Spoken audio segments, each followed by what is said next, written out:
y'all, it's your girl Ariza, licensed clinical social worker with over a decade of experience helping people just like you pass the LMSW and LCSW exam. So whether you're a first timer or a repeat test taker, this is the place to get the tools, the strategies, and the mindset you need so you can level up and pass this exam. So I'm really excited about today's topic. So we're going to just jump right into it. Today we're talking about assessment and intervention planning. Yes, this is like a masterclass. So today's session is a big one, and we're going to be digging deep into some of the most critical and sometimes confusing parts or sections, should I say, of this exam. Now, here's the deal. This section is not just about memorizing terms. I know you guys love that, to just memorize things, and I always say don't do that. It's about truly understanding how to think like a social worker, how to assess correctly, how to prioritize client needs, and how to choose the right intervention based on what stage your client is in. I realize a lot of test takers get tripped up because they just want to fix things too soon or jump straight into the treatment process. But first, you got to fully assess the situation. So if this sounds like you, don't worry. By the end of this training, you're going to feel a whole lot more confident. All right? We're going to break down the helping process step by step. We're going to look at some matching intervention with client needs, all of this stuff. And we're going to be using the FNBM method. Yes, first, next, best, most. And I'm going to make sure that you can look at this logically and calmly. And don't worry, I've got a little downloadable cheat sheet. If you guys are in my course or in my coaching program, I will definitely have that in the community for you to download and to get access to it so you'll know exactly how to utilize it to sharpen your skills so you can be very comfortable and, should I say, confident when it comes to this section of the exam. All right, so I'm super excited. Let's jump in. I'm going to go ahead and share my screen. If you have any questions or if this training was hella helpful, you know at the end, I love to read the comments. I comment on each and every one of them. As more and more this channel grows, there's tons of comments that come in here daily, and I'm making sure that I respond to them because you guys are important to me and you guys are letting me know how this is helping you out. So I want to make sure that I let you know that I heard you and I appreciate you. So here we go. So assessment and intervention plan and mastery. This is the ASWB LMSW and LCSW exam prep. This is what it is. And I'm giving it to my YouTube family first. So you guys can have this information. Of course, like I shared with you, the cheat sheets and all the other supplemental stuff will be in the community. So if you haven't joined the community, I don't know what you're waiting on, but you need to go ahead and jump in there so you can get this stuff. Are you studying for the LCSW or LMSW exam? Don't waste time on the wrong prep. Try my test prep program for free with a full module that gives you the real strategies, the real practice, and real results. Plus, you get access to my exclusive test prep community where you'll find support, study material, and accountability. No risk, no stress, just results. Click the link in the bio so you can get ready to win with the winning team. So the purpose of this training is for you to learn how to assess clearly, plan effectively, and pass confidently using real exam logic and proven strategy. So this is what we're going to cover today. We're going to go over biopsycho, social, and mental status exams. We're going to go over risk assessments and crisis protocols, the DSM-5 diagnostic logic, treatment planning, goal setting, matching intervention, stages of treatment, the first, next, best, most method, all of this stuff.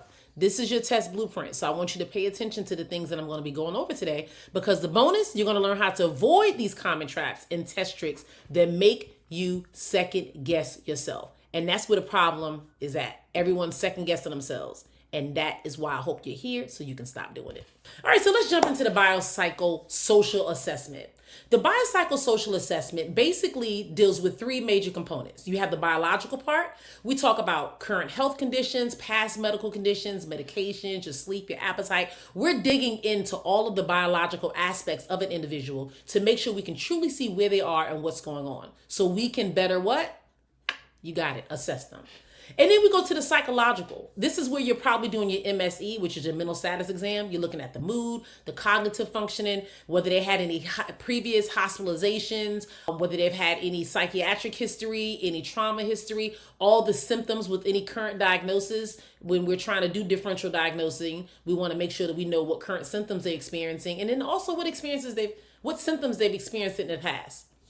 And then you also have that social aspect. That is where we're dealing with relationships, support systems, housing, work, school, cultural, spiritual background. All of these types of things make up the social component. So you have the bio, the psycho, the social. And all of this completes the assessments that we typically do as social workers. So you definitely want to be comfortable and confident when it comes to this. And of course, throughout this training, I'm going to be giving you little clinical tips, and I'm also going to be giving you some exam alerts. So if I don't go over all of them for time's sake, make sure you go to the bottom and check it out. Clinical tip. If a question includes multiple presenting issues, you can't treat what you haven't fully assessed. So that kind of goes back to what I was sharing about the psychological one, the symptoms. You want to document all the symptoms that the client is currently experiencing, but also some symptoms they've experienced in the past. That allows you to get a full picture of what this client has been experiencing and how things are. Another thing, words like initial session, first meeting, new client, we typically are going with an assessment unless safety is involved. So keep that in mind. This kind of goes back to my first, next, best, most method. When it's the first question, we know we're typically also doing initial sessions. We're doing first meetings. We're doing new clients, assessments, all of that good stuff. So just keep that in mind when you're taking the exam. Those are the things that you want to look for. All right, so let's keep it moving, The next part we want to look at is the risk assessment. Like I shared, safety first. What are we looking for? Suicidal ideation, whether the client has a plan, a means, or intent. Let me back up a little bit. I start talking really fast, so I'm going to slow myself down. When you're dealing with suicidal ideation, a lot of times people want to jump and they just want to say, oh my God, the person needs to be hospitalized. Oh my God, they need to be TDO, which is a temporary detainment order, or in some states like involuntarily hospitalized. When you see suicidal ideation, believe it or not, everyday people experience this. I've worked with doctors, lawyers, people from all different professions doing outpatient. And a lot of them have shared with me having thoughts of not wanting to be here anymore. Not necessarily I want to shoot myself or hurt myself or do these things, but just the thought kind of goes in and out of their just feeling like life is overwhelming and it's too much and they just don't want to be here. That is a suicidal ideation. Of course, my job is to see to what extent are they having these thoughts? What is their plan? Do they have the means? If they say, oh, I'm going to jump off the Monitor Merrimack Bridge or tunnel or whatever and get hit or do something crazy, and that's not even in their area or is not anywhere they have access to, then clearly they don't really have the means or a well thought out plan. So we want to assess the safety and we definitely want to address it, but we also want to know where they are in their thought process as it pertains to this. And the same thing with homicidal thoughts or threats. You have the terror-soft duty. I think I told you guys in a previous video, make sure you check that out, research it so you have an understanding of it. I might do a whole separate training on this, but in the meantime, make sure that you just have an understanding of it. You normally see it when you're dealing with the code of ethics. And just keep in mind, if someone threatens to hurt someone or threaten to do harm to someone else, you have the duty to warn. That is just the reality of it is. You have the duty to warn. If you're in a session with a client and he says, I want to blow my supervisor's head off, and you're like, are you serious? How would you do that? Whatever. And he's like, I carry a gun with me every day to work. I'm just waiting for him to say the wrong thing and it's done. That is clearly your obligation to warn that individual. All right. And then we have abuse and neglect, child, elder, or dependent adult. So if you're a dependent adult, meaning you're an adult that are dependent on someone else for your basic necessities and they're not being cared for, that can be neglect or can be an abuse situation. And that is a reportable offense. Same thing if it's a child and same thing if it's an elder. And then you have domestic violence. Typically in these situations, you want to assess for safety and develop a plan for these individuals because, again, they have self-determination. They have the right to stay in these situations, even though we know it's not in their best interest. They have the right to do that. So we want to make sure that we're aware and we have knowledge of this when we're dealing with domestic violence situations. So I know it's tough, but we got to be mindful and stay in our lane when it comes to things like this. Now, in some cases, it might require us to call the authorities or get legal people involved. However, most of the time when you're dealing with domestic violence, these are the things you want to look for, assessing for safety and developing a plan. And then grave disability. These are individuals that have an inability to meet their basic needs. So they can have severe mental health issues, they can have severe physical health issues, but regardless of what it is, they're unable to take care of their basic needs and someone else is caring for them. So we want to put safety first and make sure we're assessing for any type of risk. All right, so some action steps that we will take if we ever get in any of these situations. We create a safety plan, we involve collateral supports if needed, we do mandated reporting when required, and we hospitalize or call authority if safety can't be ensured. That is the key. If safety can't be ensured, that is what we do. And of course, with the first, next, best, most method, Most questions often deal with safety first. So if it's asking you like, what is the most appropriate thing to do in a given situation, normally you know that you're going to prioritize safety like we do in any other situation. But those are common questions you're likely to see when it deals with most. All right, so let's go over a diagnostic formulation. And that is pretty much very common when we're dealing with the DSM and we're dealing with test questions that pertain to different and various diagnoses. There's steps to rule in and there's steps to rule out whenever we're diagnosing someone. We want to rule out medical conditions. If we need to refer out, absolutely do so. But we want to rule out any medical conditions. So if a client or a situation arises in a case scenario where the client is having a lot of physical symptoms, things that don't really align with the mental health issue, and it's something going on with them medically, we know we need to refer them out to make sure that that person is being treated and their needs are being addressed appropriately. We want to rule out substance-related causes. You know, if someone's using a substance and they're high or under the influence and they have a lot of symptomology that are related to that, we want to rule out, because we're not substance abuse counselors, so to speak, when we're taking this exam. I know some of you have a specialty in that, and some of you might feel really comfortable and confident when it deals with substance abuse, but keep in mind you're testing to be an LMSW or an LCSW, and none of those words or acronyms do you see addiction counselor or substance abuse counselor or certified substance abuse counselor, clinician, or anything like that. So keep in mind the exam you're taking and what your focus should be on and what you're dealing with. And it's not typically substance related stuff. All right, you also want to match symptoms to the diagnostic criteria. You want to consider the duration, the intensity, and functional impact. And then consider differential diagnoses. This is probably my favorite topic. I just did a training in one of my coaching sessions on this. Keep in mind when you have a test question, a common one is maybe a psychotic disorder. You have an individual that's experiencing negative symptoms. They're delusional. They're also having some hallucinations. They're not really oriented. They just have a lot of stuff going on with them. And you can tell that cognitively, things are just not all there, and you're trying to figure out, okay, what do we do with this individual? What do they have? So if they have all these option choices, you want to then go and say, okay, what's the duration? If they say a person has been having psychotic symptoms and they're listing them all for the last 6 months, you're looking towards something along the lines of schizophrenia. If they say there's some mood and the psychotic stuff, then you're kind of looking at maybe schizoaffective. But it depends if the mood is paramount or the psychotic symptoms of paramount, because then you might be looking at bipolar with psychotic features. So I don't want to get you all confused for the purpose of this training, but it's really important to understand these diagnoses and understand how to break them down, understand which is what, so you'll know how to handle it. If they give you the same situation of someone having these psychotic symptoms and it's only been 2 to 3 months, then you're looking at schizophreniform. Most people are like, what the heck is that? Schizophreniform? I don't know what that. So you have to have an understanding of these diagnoses and what they are and what an individual is experiencing. And I like to use psychotic disorders because they're pretty similar. You have the brief psychotic, schizophreniform, and then schizophrenia, and they pretty much have the same exact criteria. It's just different durations in time, and that allows you as a master level clinician or master level social worker to see that question and know and understand that this is what it is, because you know the duration and the frequency and time. All right, and these are some other things: the cultural formulation and the client context. These are just things you want to consider when you're doing diagnostic stuff. Examples: don't confuse grief with major depression. Watch for substance-induced mood symptoms versus bipolar, anxiety versus trauma-related disorders. And remember, diagnostic clarity equals confident treatment planning. You cannot treat what you don't know. So if you're able to diagnose someone and give them the proper diagnosis and understanding of what they're experiencing, it's easy to say, okay, you know what? Now this is what we need to work on in the treatment planning process. Versus you not knowing, then you can't really treat. All right, so when it comes to treatment planning, there's some key elements that you want to consider. You have the problem statements, you have the goals, you have the objectives, and you have the interventions.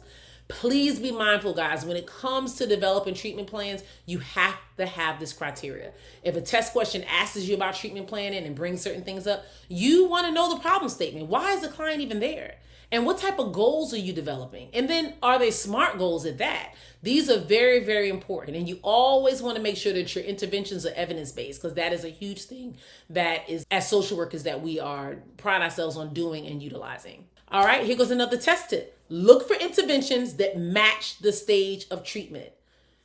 Keep this in mind. You don't jump to trauma work in the first session. You just don't do that. We need to assess, diagnose, and figure out what the heck is going on with the client first before we jump in and start saying, oh, we need to do some trauma work.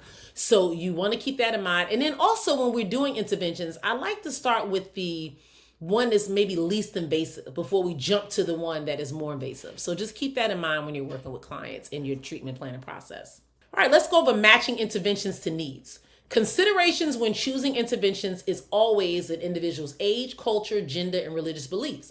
We have to make sure that we're culturally competent and that we're able to work with individuals and meet them where they are. So certain individuals of certain ages think and believe things differently. So if you're working with a 65-year-old African-American female, it's going to be a lot different than working with a 10-year-old Caucasian male. And again, I'm using this just to give you some context. If you notice on the ASWB exams, they very seldom use age, sex, and race. They actually do use age sometimes, but not the other ones because they're trying to be really good at leaving out some of those diversity concepts and things and making sure that we're more inclusive in our language and how we talk about people as a whole. So you probably won't really see a lot of those things in the case scenario. It might say a person's partner or a person's spouse, and you don't know if the person's male or female. They're just giving you some context about the individual because in the reality, it doesn't really matter what the person is. You treat them and meet them where they are. I work with same-sex couples and I work with opposite-sex couples. And to me, as I tell them when they come and I start doing sessions, it doesn't really matter if it's a two-female relationship or a two-male relationship or a male and female, because the main issues they're coming for affect them as individuals and as people. So whether they're having difficulty communicating, issues with trust, all of that stuff is pretty common across the board when it's dealing with relationships. So it doesn't really necessarily mean we have to hone in on what type of relationship they choose to have. So look at client strengths and preferences. We definitely want to consider that because as social workers, we come from that strength-based perspective. And then you also want to look at some short-term and some long-term goals when you're focusing on things, because there's certain things you're going to want to do first and there's certain things that you're going to want to do along the lines. So you just want to be mindful of where you are in that treatment process so you'll kind of know how to focus and how to handle things. Some examples here, you have CBT for depression, very common. If you have a question about someone dealing with depression and they're asking you what type of treatment or what type of intervention or anything like that, you're likely to pick some CBT stuff, some cognitive behavioral therapy. If you're dealing with someone that's dealing with emotional regulation, especially if it's a borderline personality disorder client, you're 9 times out of 10 looking at someone dealing with DBT, which is dialectical behavior therapy. So you definitely want to keep these in mind. If you're dealing with a child, you're likely to use play therapy. And then also when you're in the early stage of treating clients, remember what I said, you want to start with what's least invasive before you jump out and start doing trauma therapy and everything else. You might want to start with psychoeducation. I want to educate my client on the trauma symptoms and what they're experiencing and let them know that some of these things are normalized, like common for someone that's dealt with trauma and so forth, and then give them some education before I jump in and tell them the other types of treatment that we could provide to them. So matching is key. Don't just memorize techniques. Understand the why behind them. Understand why someone uses CBT for depression. You know, that CBT. You're kind of trying to help someone change their thought process. And in the process of doing that, you also change their behavior. So if they're depressed, they typically probably have a thought process of not being great enough, not being good enough, some hopelessness, some helplessness, all of those types of things. So you're going to have to work on kind of helping reframe some of those mindsets and some of those distorted cognitions they would have. And CBT is the best way to do that. So that's just an example of what this means when it says don't memorize techniques, but understand the why behind them. Let's talk about the stages of change model. We're not going to go too much into this because if you can see, I've done a video on this in its entirety. It was only on the stages of change. So this is just a recap to understand that this is a section or part of the exam that you're going to need to know. You have the pre-contemplation. That's where you raise awareness, do some motivational interviewing. You have the contemplation. That's when you're discussing the pros and cons with a client and addressing any ambivalence they may have. And then you have the preparation. That's when you're setting small goals and you're doing some action planning. And then you have the action stage where they're actually ready to do something. And that's where you support some of these changes and you reinforce some of the progress. And then you have the maintenance. That's where you prevent relapse and you provide that ongoing support. So a tip here is that interventions must match where the client is, not where you want them to be. And guys, I can't stress that enough. A lot of times when we're working with individuals, we want them to be someplace else. For instance, I have people that I do private coaching with. I have individuals in my coaching community, and I might feel that, hey, they're testing in 30 days. They should be here. They should know this. They should be practicing and preparing themselves, and they should be studying every day and doing the course. And realistically, I have trained myself to step back and realize that this is their journey and their process. I am the passenger in your vehicle. You're driving. You determine how fast we go, where our destination is, whether I make a right, whether you make a left, whatever you choose to do, that is your choice because you're behind the wheel and you're driving. I'm just the passenger. So therefore, if you want to say, hey, can you control the radio? Or hey, which way do you think I should go? Or hey, what are your suggestions on this? I can provide that. But ultimately, it's your choice in how much you do and what you decide to do because you are the one driving that vehicle. And that is pretty much what you have to consider when you're working with your clients. They are the one in control. All right, so we talked about the FMBM method several times. I've done trainings on it. You see me on TikTok, Instagram, everywhere. I'm just blowing this method up because I really feel like it's effective and it's really helping. And I feel like all the other stuff that people use for the exam, if they focus on one thing and sell out to it and really, really just devote their time and energy on learning how to utilize it, it's a simple, easy process. So of course, with this method, the first thing you do is you gather info, you assess, and so forth. The next is time sequencing, what logically follows. And in BEST, what's most effective, what's most ethical, what's most evidence-based, and then most. That is a priority. You're usually tying it to safety, like what's most appropriate, what's most likely. These are the things that you will see with the most question. So again, this is just an idea of what to think of when you see this STEM. But again, most importantly, you must know what stage of treatment the individual is in. So you read the STEM carefully, you identify the key issue, whether it's safety, whether it's a stage, or whether there's a goal, and then you apply the F&B in logic. That helps you eliminate answers that jump ahead and assume too much. An example, best doesn't always mean popular. It means most clinically sound based on what you're giving. So you can be given 3 examples and all of them can be really good. And you're like, man, I would use all of them. And that might be the case. However, the question is asking you what is the best option. Based on the current situation and scenario provided, you have to use and think what is the most clinically sound based on what you're provided. And that is what the exam is trying to test. They realize there's a lot of social workers out here with master degrees, but they want to make sure that you are top notch and your caliber of understanding and the way you reason and the way you see things is a little bit higher than the average social worker who's graduated with their master's degree. So you have to understand what they're testing, because if it was that easy, you would just take the test in grad school and go on about your business, or you wouldn't have to do all these advanced level testing. They want to make sure that you're continuously working on your craft, obtaining knowledge and gaining things so you can be better and more efficient at your job and your role as a social worker.